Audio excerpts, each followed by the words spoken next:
یہ ایک سبق آموز کہانی ہے جو محنت ہمت اور سچائی کے گرد گھومتی ہے۔ امید کی کرن، ایک محنتی کسان کی داستان۔ کسی زمانے میں ایک دور دراز گاؤں میں احمد نامی ایک کسان رہتا تھا۔ احمد کے پاس اپنی کوئی زمین نہیں تھی، وہ دوسروں کے کھیتوں میں مزدوری کر کے اپنے خاندان کا پیٹ پالتا تھا۔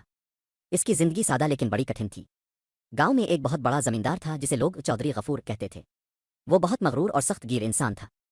ایک سال علاقے میں شدید قحط پڑا، بارشیں نہ ہونے کی وجہ سے فصلیں سوکھ گئیں اور دریا خشک ہو گئے۔ گاؤں کے بیشتر کسان ہمت ہار گئے اور شہروں کی طرف ہجرت کرنے لگے۔ احمد نے سوچا کہ اگر سب چلے گئے تو یہ زمین بنجر ہو جائے گی۔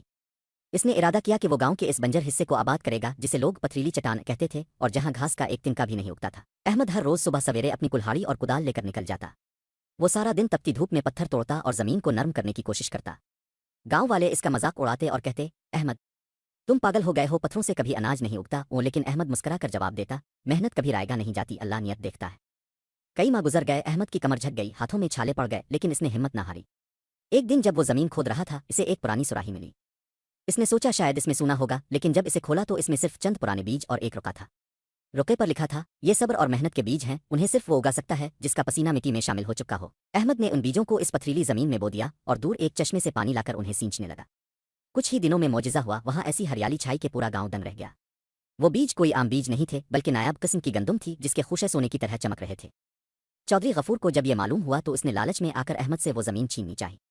اس نے دعویٰ کیا کہ یہ زمین اس کی ملکیت ہے۔ معاملہ گاؤں کے منصف جج کے پاس گیا۔